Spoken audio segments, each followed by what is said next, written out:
in the Southeast, the North Carolina NAACP.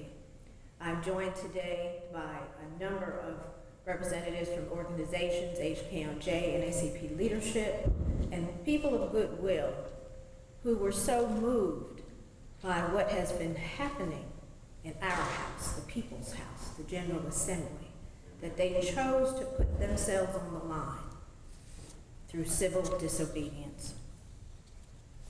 Our state conference president is not with us today, but he has sent a statement that he and our national president and CEO have combined and written together. They are at the national board meeting in Jackson, Mississippi, and I'd like to veer off a little bit, but Jackson, Mississippi, of course, is in the Deep South, and the national board has not met in the Deep South in many a year until today. And it's because of what's going on here in North Carolina that they were so moved to recognize the historic significance of the battle in Mississippi by meeting there for this weekend. And their statement reads, "Greetings from Jackson, Mississippi. This week as the NAACP National Board of Directors gather in Mississippi to honor the memory of our beloved Field Secretary, Medgar Wiley Evers, assassinated 50 years ago this June, we pause to send this message of support and encouragement to you and to acknowledge the tremendous efforts you are making today to carry on Medgar's sacred mission in the state of North Carolina. Your coalition, made up of people from all walks of life in North Carolina, embodies the best of the organization's tradition, vision, perseverance, and yes, sacrifice to create real, positive, and lasting change in North Carolina. And while this movement is a grassroots, statewide effort, we know that it has national implications because you are taking on the worst forms of extremism, policies that will affect communities of all colors, the poor, the unemployed, the sick, workers of all stripes, and those who are struggling to hold on to their right to vote. Your work, like Medgar's, will inspire another generation to dream, to fight, and to win.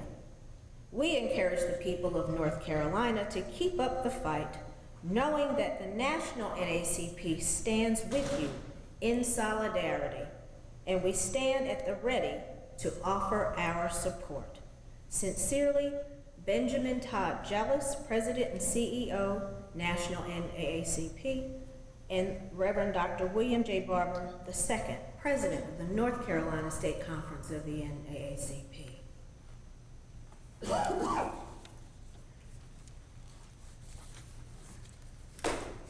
The new majority of the North Carolina General Assembly has no shame. They have attacked education, voting rights, workers' rights, health care, criminal justice, immigrant rights, and this has been since January of 2013. They have attacked working families, seniors, students, the poor, the unemployed, undocumented students who just want an education, fellow North Carolinians. Their regressive public policies proposed and recently passed want to eradicate the progressive and civil rights gains of the 20th century.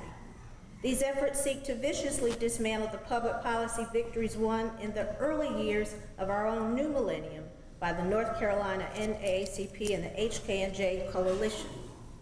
Their proposals will have the effect of leaving 500,000 North Carolinians without health care because of the failure to expand Medicaid. 170,000 will lose unemployment benefits. The new proposed tax reform is a regressive measure aimed at saddling the poor and the middle class with providing tax relief to corporations and to the wealthy. You will hear statements today from our own Vice President, Carolyn McDougall of Harnett County. She's our second Vice President for the State Conference of the NAACP. You will hear from some who represent the 101 persons who chose to get arrested. These 101 include workers, veterans, labor activists, students, college professors, professionals of all types, clergy, ranging in age from 19 to 83, North Carolinians from the mountains to the coast.